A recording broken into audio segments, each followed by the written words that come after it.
Oh, that's what's it, man. So, what we gonna do is we are already live on multiple platforms. This is gonna be a joint conversation between the Cowboys and the LA Chargers. About to say San Diego, but now it's the LA Chargers. Speaking of that, I got Jake, not from State Farm, but I got Jake the Snake over here. What's good, man? You live, bro? Doing good, man. I appreciate being up on here with you. Shout out to everybody in Dallas Cowboy Nation. It's exciting to be at least facing one of the greatest franchises in NFL history, man. And the Dallas Cowboys coming into town against the LA Chargers. I'm excited, man. I appreciate being on here with you. Oh man, at least you're honest, man. I just had a conversation with an Eagles fan, and he was sitting there saying, for real, he literally said, like, hey, the 1940s and they won two championships in the 40s and the 60s. They should count as the Super Bowl. And I'm sitting there like, if you want them to count, then let them count. But that's three plus the one that you won a couple of years ago. That's four. That's still less than five. But for some strange reason, the Eagles fans don't understand that. Now, I know that the Chargers, you guys are trying to get your first one, right? You guys, Yep, but you yep. Trying guys to get our won, first. We're trying to get our first one. We've been a part of right? this. We've been a part of this organization or this whole league since 1960, and only have won one AFC Championship game, and have only been to the Super Bowl once in 1994, and that's when we got our asses handed to by the San Francisco 49ers during the Steve Young and Jerry Rice years. It was terrible. It's supposed to be you guys versus us. In 1994, you guys had a guy Mm-hmm. named Natron Means, man, and he was running, and he was Natron running Means, big. Yeah, Stan Humphries, Junior yeah, Seau, and Rodney Harrison. Man, they were yeah. some greats on that defense. Yeah, say I was a real one. Were you guys San Diego or LA at the time? So it originally started at LA, which was kind of the funny thing, but then Right, eventually made its way to San Diego, which that's where it became one of the biggest franchise, fan bases in the league. And so right. they've been a part of that franchise until the move to Los Angeles, which I never understood the move. I was like, we're taking away our fan base, we're taking away kind of just our juice, our momentum from the fans, and it was just kind of heartbreaking, but at the same time, understand the money market and how we want to get better as we go. Yeah, yeah, that's what's it, man. Well, when you reached out to me on the Instagram, I said, "All right, I don't do a lot of debates, man, but you came in and you was consistent with it." And I said, "Man, I need to do more collabs against teams, especially when it's hate week." But you guys, y'all good, man. Y'all the Chargers. I just wish that y'all beat the 49ers in 1994, but you guys didn't do that. But Mhm. however, the last time the Cowboys played the Chargers and won, it was when we had our Drew Bledsoe and you guys had Drew Mhm. Brees. That was the last time we beat you guys. So I know that you guys got a good defensive coordinator. I like the way he Mhm. coaches things up. So can you give us any background? Look at you got it already showing everybody the baby blue Chargers stuff. Yes, sir. And repping up Yeah, the future of this franchise, Justin yeah, Herbert, man. I absolutely love Herb. this kid. Yeah, But so talk yeah. to me about your defense though before we get into the offense. Talk to So me about Bosa and all of those boys. Go ahead. I'll tell you what, man. I mean, this defense is hungry right now to be basically making big time plays. I mean, you look at it from last week's performance against the Washington football team where they win it 20-16. There was a lot of really good positives in that game. The fact that the secondaries were playing very well. Now it was tougher down the stretch because of having to guard Terry McLaurin and even stopping Antonio Gibson. But Joey Bosa's the real deal. And honestly, the defensive front with Justin Jones and Jerry Tillery. I even said it, like, Jerry Tillery is going to be my guy that's going to be very Yeah. impactful in this week. Especially with that defensive front seven. But I love with what I'm seeing with the secondaries with finally Derwin James being healthy this year Yeah, yeah. and the uprise of the young rookie Asante Samuel Jr. So I'm very excited with this defense, and Joey Bosa, be careful of that offensive line because he's going to be coming in hot and he's going to be wanting to get to Dak Prescott pretty quick. Yeah, yeah, we're gonna have some plans. I can't tell you, but we're gonna have some plans. I'm just I'm playing with you. sure. We're gonna have a tight end on that side, of course. Mhm. Hopefully, we might go with 20 personnel, 21 personnel as well to get somebody out there to help chip on that side. Speaking of, I thought Jones was injured. Is he gonna play? So, Justin Jones. Justin Jones, is he gonna He's play? actually healthy. I checked on a lot of the inactives, and so far I've gotten Brian Balaga's inactive for the right tackle position for the Chargers, and Chris Harris is actually out as well with a shoulder injury. There were a couple of doubtfuls, but Mhm. also some questionables. But I am told that Nasir Adderley is going to be ready to play in this week. So little limited practices just to keep them, Yeah. keep them hyped up and ready to roll. And so, but those are just the inactives I got so far was Balaga and Chris Harris. Yeah, so word to the wise. Since Balaga is out, we're gonna have our guy who wears number 1-1 on his jersey. Harson streaming off of that edge. Oh, Yeah, you guys better be ready for it because he's gonna be a real one. And yeah. Herbert, I like to save offense for last, but Herbert, uh, coming out of college, man, they had a lot of things about his health. He was Yes. small. They said that of course, how that program is when they get to the NFL, they seem to disappear. But he stepped up, man. He Oh my did. gosh, he stepped Very up. much so. Yeah, yeah. Yeah, he So he was he was such an exciting talent, and the funny thing of it is, when people were so surprised, I was not, because I knew what we were going to get as far as the quarterback product goes, because we're coming off of letting go of Phillip Rivers and moving forward from him, starting a new future, and the right, future, of course, was with Justin Herbert. People asked me like, "What's this Tyrod Taylor situation?" Like, he knew he was coming into a situation where, win at least maybe a couple games here and there. If you started 6 games and be like 3-3, if not 4-2, then at least kind of passing the torch down to see what the rookies got. But the fact that it jumped so quick because of, medical issues, the fact that the doctors puncturing his lung was exactly. one that was unexpected. But yet Justin Herbert found a way to just turn that around and just took everybody by surprise. And I knew what this kid was kind of holding on to: accuracy, deep ball throws, and a kid that just, he's aggressive. Yeah. You let him go and play his game, he's going to be an absolute game changer. So that's what was the biggest tone of what this season has been. And so I'm excited. We're only just 1 game already, so we got a long way to go to Man, see how y'all the do, season man. goes. Y'all got a Mhm. long way to go. So when I looked at that report and I said, "Yeah, Christopher Harris is out." Okay, all Mm. right. You saw that you guys had issues and troubles dealing with McLaurin last game, but now Yeah. you got to deal with CD Lamb. Oh, excuse me, you got to deal with Amari Cooper as well as Cedric Wilson, who is one of the guys that's stepping it up on our side of the coin. Yeah. And when you think about our vertical threat as it relates to tight end, we got guys that know when to sneeze at. But you Mhm. do got some people like Derwin James that can neutralize it. But talk to me a little bit about Murray, though.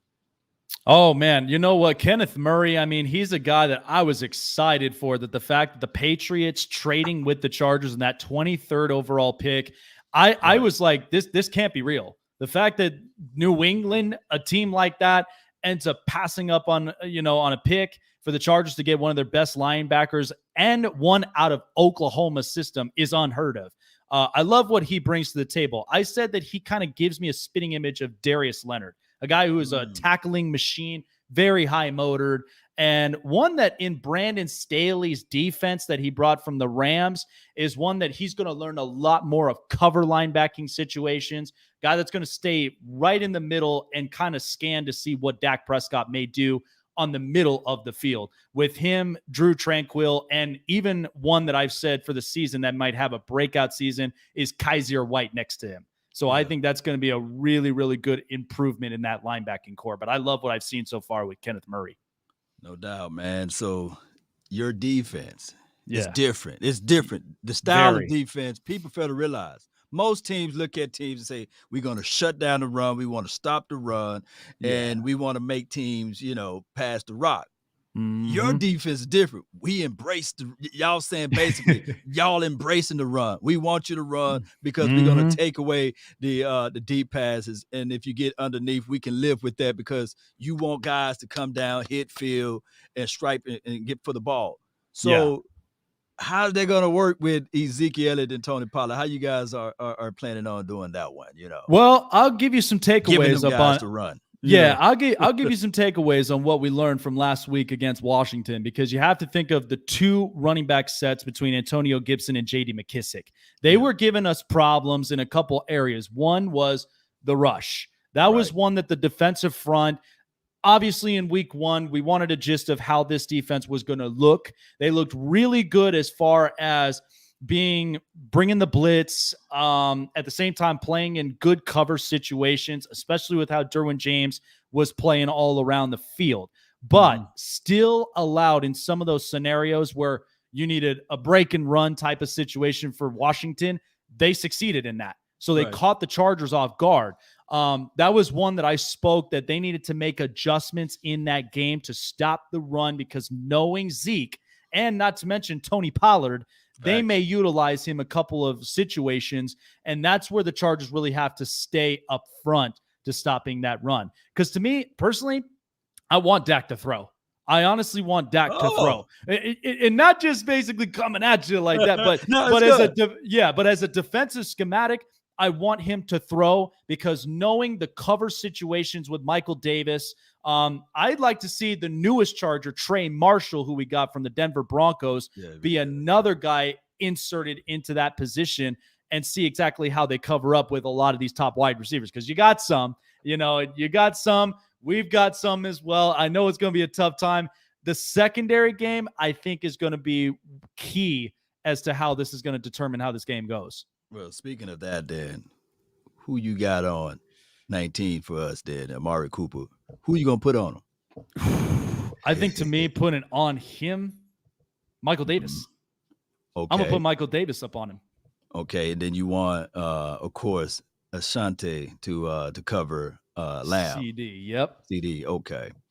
Yeah. What's your thoughts on Ashanti? Because we passed them up. We said we got Boss Man Fat, we got the rapper who's gonna rap some things up on our end. What was your thought process when the Cowboys said, nah, we're gonna go with Boss Man Fat, Kelvin Joseph? What was your thought process when you saw it's your boy available? It's so funny, because every single one of our picks in the draft have fell into our lap. The fact that we got Rashawn Slater in the 13th pick, that he is really flourishing.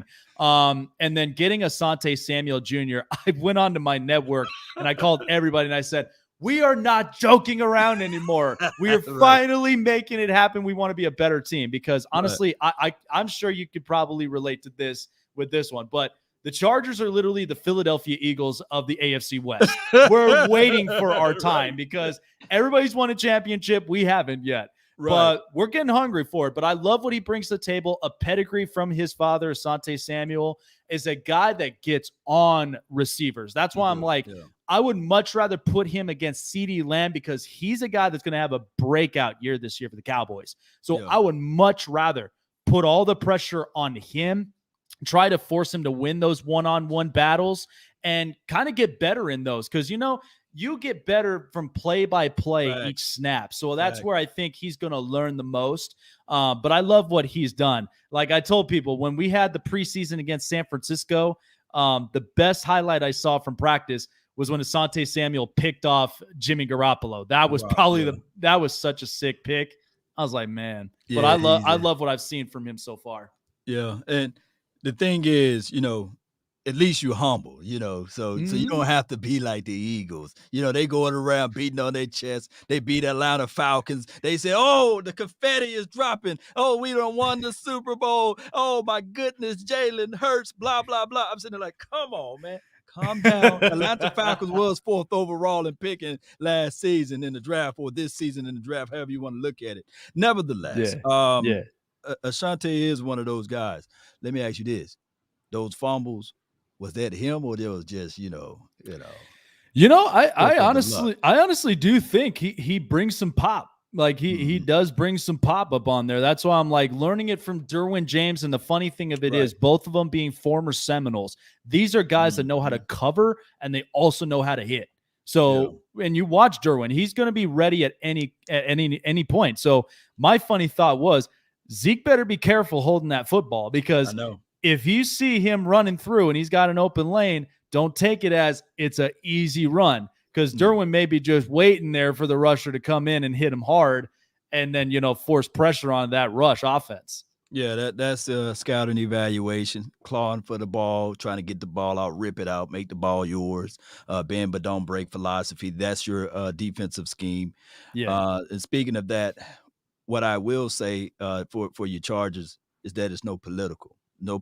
football over there. You got a rookie, put him out there, throw him in the deep end of the waters and see Yeah. whether or not he swim. Yeah. Even with Slater, I'm not saying that you put Slater on the bench for crying out loud because you guys needed him.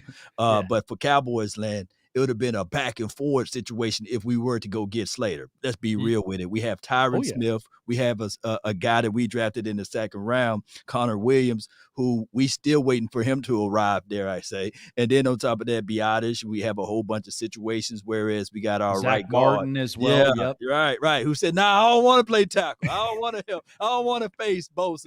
No. I'm a guard. I'm not a tackle." So we got a lot of things going on. But shout out to my guy Zach Martin though, because coming off of that COVID, he may be a little fatigued, so he may not want to go up against a guy that's going to come at us 1,000 miles per hour as it relates to pass rush. What are your thoughts on Bosa against the run though? So, it's going to be very interesting all through and through. I look throughout this whole defensive front seven, and I evaluate the Cowboys as well, because when I do episodes up on my show, like, this is the funny thing. I keep everything non-biased because there's always two sides to every story, and you want to combine it to where you're getting the best evaluation on every team scenario. So for Dallas, they're going to have their hands full with that offensive line, because the fact of you trust Tyrone Smith and Zach Martin in a couple pieces. But I said this, the hardest position that I feel like for the Cowboys, I hope they address soon, is after Travis Frederick retired, because that's going to be one that they're going to need to reload, and they need to start to get healthier on that offensive line if they want Dak to be healthy. But for Joey Bosa, honestly, on the rush, he's going to be a guy that's going to try to collapse the pocket any way he can. And that's also for the rest of the guys like Linval Joseph. As I said, Jerry Tillery, I watched a couple times watching him against that offensive line, and he knows how to bulldoze through it. So that's one that the offensive line has to stay on their toes. They got to stand the ground and protect Dak at all costs. And at the same time, keep those lanes open for Zeke to run through, because that's a defensive front that's going to come at you with pop and power, and they're going to do whatever it takes to stop a run or stop a pass situation, whatever that the Cowboys and what Kellen Moore decides to play on the offensive schematic.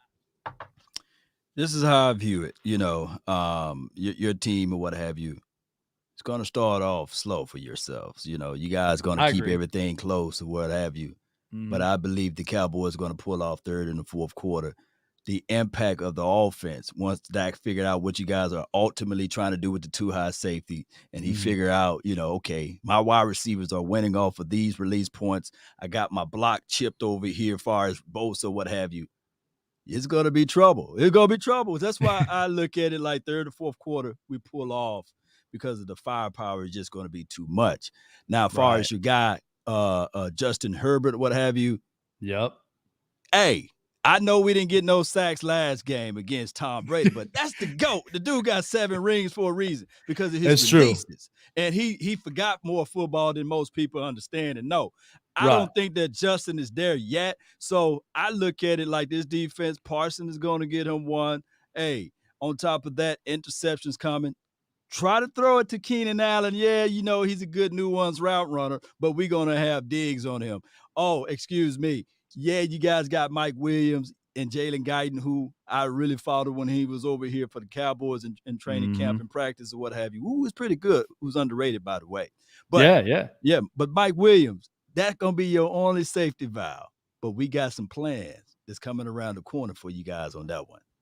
Well, I may have to let you on a little bit of some insights here on the offensive sides on it. So, go ahead. So here's what I got to say about the Dallas Cowboys, because one, this is a defense as well that I looked at several times. Like, I'll say this with respect. I love watching Micah Parsons. Like, I watch that kid. He stays behind a lot of things, but he evaluates. He's got real good field vision, and he's a guy that's going to either stop a run or make a block on a pass play. So I'd like to see how the future shapes for him. I think his future is going to be really good. But I looked at that defense. That defense altogether gave up 31 points to Tampa.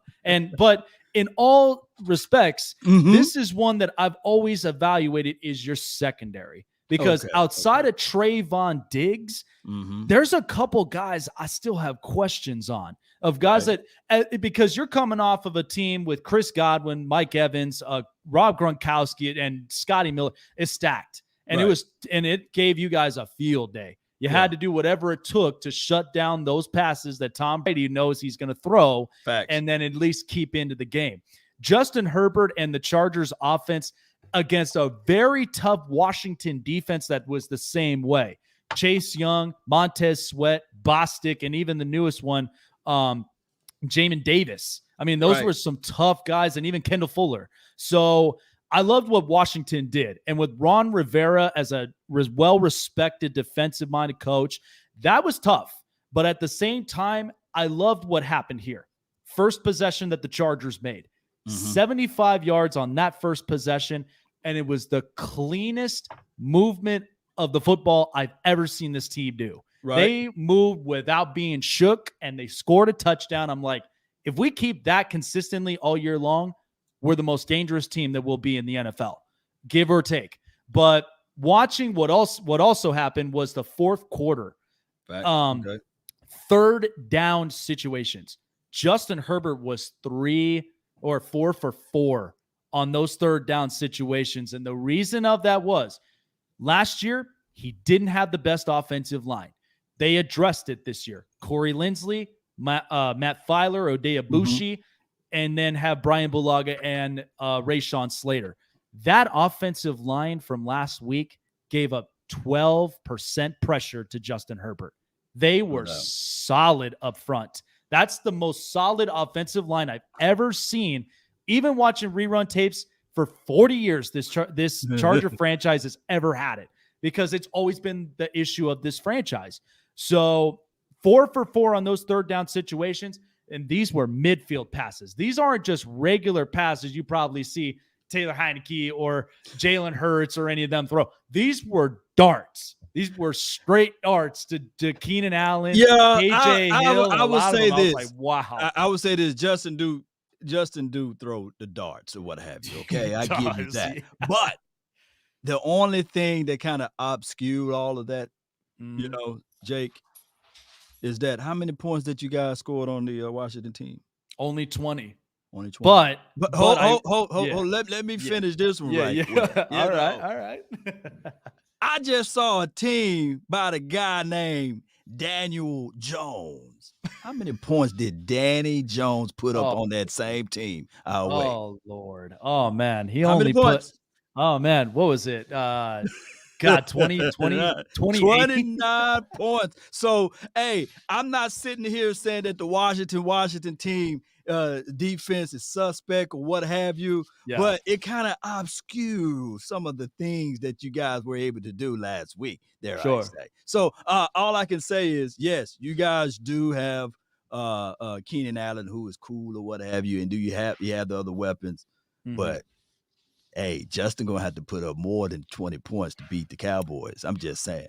I mean, hey, I agree. And you know what? I like that thought, and you're absolutely right, because I know people in the chat are like 20 is not enough. You're absolutely right. Definitely. But we do know that week ones are always unpredictable, folks. Facts. Always are. By the time you get into week 4, week 5, you should be closer enough to know what your identity is. This is a team that brand new head coach, brand new offensive schematics with Joe Lombardi. I'd like to see what else he has in the cards. But this is a team. Here's the other thing. Yes, Keenan Allen, Mike Williams, and Jalen Guyton. But I'll promise you this. The one guy that's going to be the absolute X factor in this offense, you're going to say Joshua Palmer. Oh, I thought you were going to say the tight end. No, Joshua Palmer. This is a kid that one play he caught for 17 yards was beautiful, over the top. A kid that is going to get open when Justin Herbert needs an open receiver. And that's what's nice about having a wide receiver core that you could utilize everybody. I have yet to see Jared Cook be dangerous in that red zone compared to what he had last year with the New Orleans Saints. So it's coming. But Yeah. at the same time, I'm like, this is a team that's only going to get better as the weeks roll on. So Okay. play by play, situation after situation. And you have to admit, there was a point, like even in that late in that game, everybody said was controversial. That forward progress pass that that the officials called it a fumble and it was a touchback. How? There was no way if that ball's Right. moving forward. It was crazy. But ultimately, we know what to expect, and we have to stay strong throughout the trenches. Because even so, after forcing that fumble off of Antonio Gibson, we found a way to get back into the game and be aggressive. It's a totally different look. Still going to get better. It's still early. But to me, I look at the way the Cowboys defense is. There's a couple good pieces, but I'm still confident that this team's going to put up points. Oh, so you confident? I'm you saying confident, that yeah. you did like hey, Diggs out there, but everybody else but hey, we got Malik Hooker. He's coming back. He will be playing this weekend, so that should solidify some of the things in the secondary. What are your thoughts on your running back, Austin? So this is interesting because the running back situation is so deep for the Chargers, because last week they was kind of off and on, whether it was on the run or it was on the screen play. Austin Eckler actually did really good with as far as needing first downs when we need them. But the other guy who actually stepped up too was Larry Roundtree. That's a kid that they picked up out of Missouri late in the draft, and a guy that fits in very well in this type of schematic. They're not worried about their running backs because they have so many of them. They can come in at any point, and the point is to shake up the defense because they want to see how alert are they. If they get into a point where pass play, and then at the same time they're like, okay, we got to shut it down, run, maul them over. That's what I liked about how Brandon Staley approached that situation. So even if you got to mix up rushes and screen plays with Eckler and then run more with Roundtree or Justin Jackson, that may be difficult to try to handle. But seeing how Dallas performed with Tampa in that run game last week could be very challenging, but it's worth putting up the challenge, though, especially when you got Micah Parsons there, ready and waiting and just wanting to stop the run at all costs. No doubt, man. This was a good conversation, man. You can flow over there, man. Hey, I man, just know where to row my boat, man. When it's flowing in the right direction, I know where to row. Hey, we're bouncing off of each other, man, with some good content, man.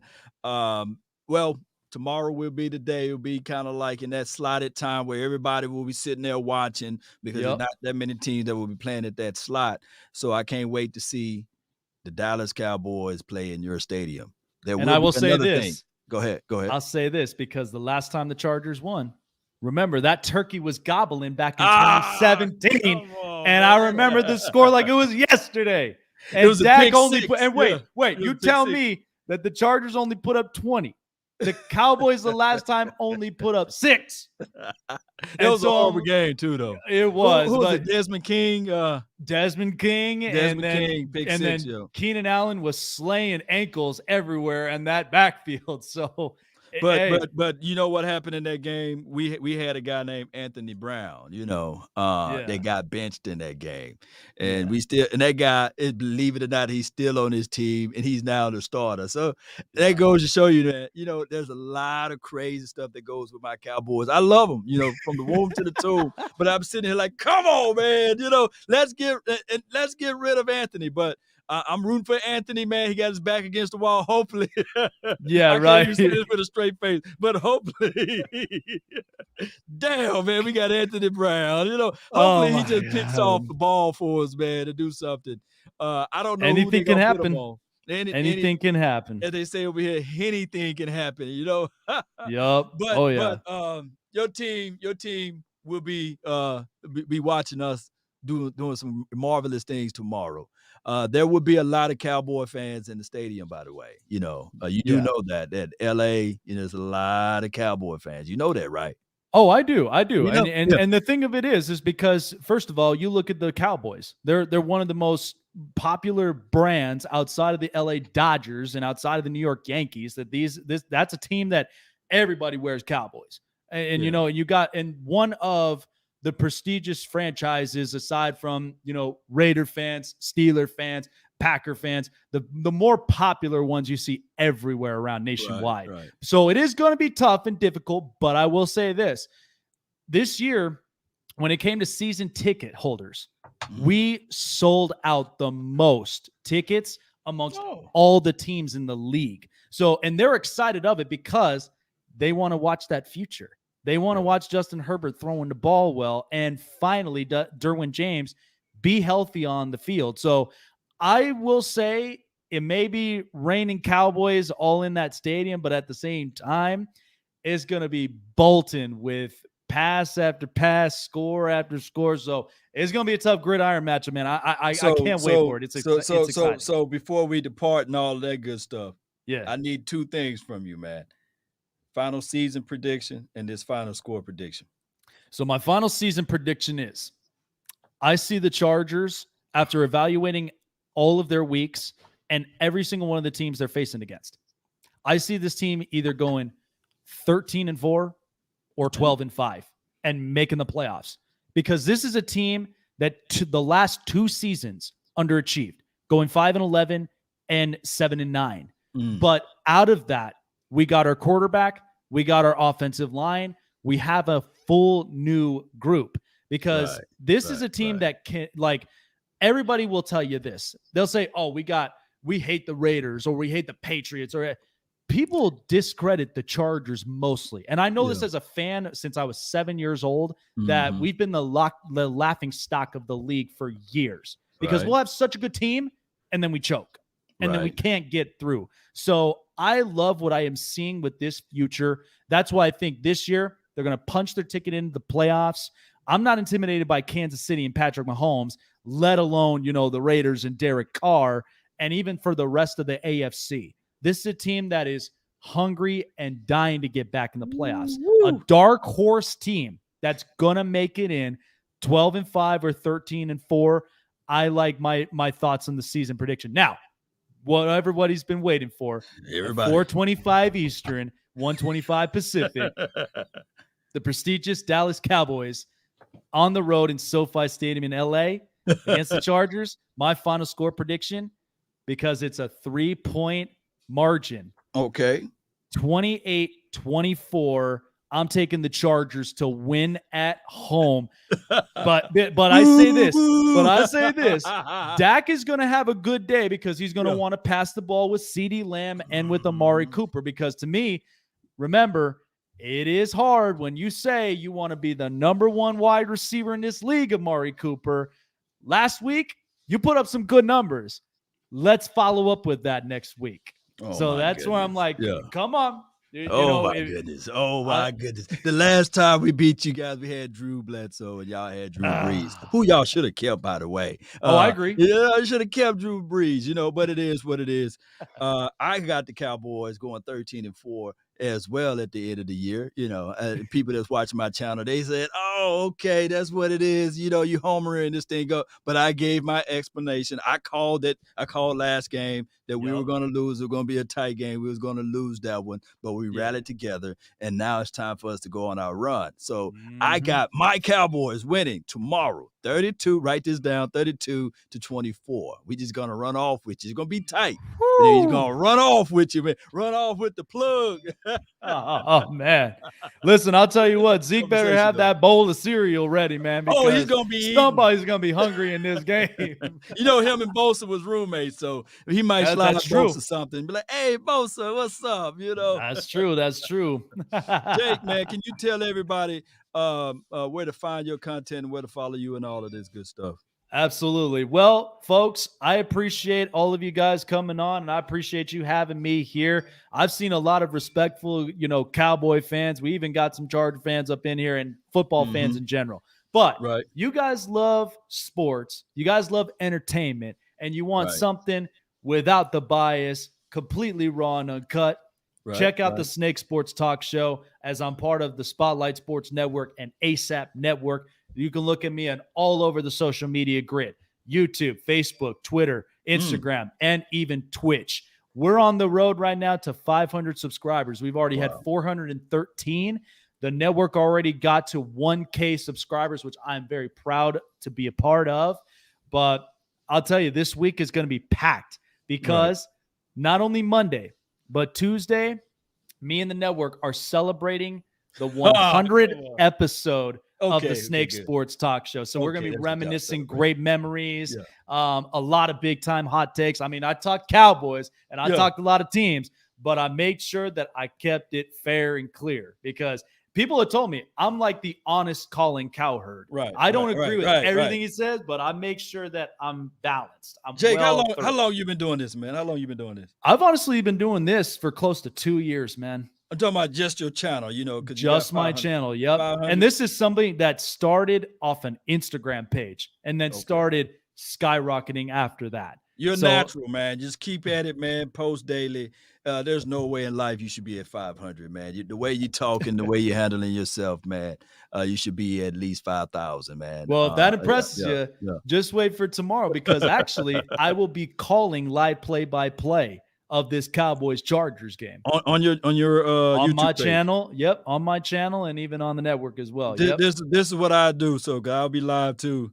I might shoot you this same link. Just jump in. You can simulcast the link or what have you, and we get your raw passion feedback while the game going play by play. If we on the same wavelength or what have you, or during the halftime, let's do that. Oh, sure, yeah, absolutely, yeah. People have told me several times they're just like, dude, how do you not have a gig with Fox Sports or CBS as a commentator yet? Because every single one of them. My last week when I did commentary, I had 1.4K viewers in that one alone, and that was just calling the game. Because I love to be current. I want to keep up with where the football is. And at the same time, not have to go back into dinosaur years of what happened. Want to keep it current, want to see what's happening, and then just get everybody in tune with the game. No doubt, man. It's a pleasure talking to you, man. Good luck to your boats. Not tomorrow, but after that, And what's y'all slogan? I've been seeing people putting all in my comments, bolt up. Is that what it is? It's bolt up, but we have the other slogan we've had for a while, and that's called ASAP. Because you know what? It don't matter. We play to win. Any squad, any place. Let's go. We just got, how about them Cowboys, baby? That's what we got. Are you not entertained? This is Sparta. We got that over here, baby. But I appreciate you for calling in. I appreciate you for joining the show. You have a good day, and we'll see you tomorrow, man. All right, let's go. All right, man. Peace. Let's go. Appreciate everybody that's been watching. We out. Let me hit my little outro right here. Here we go. Do this right. There we go. We go.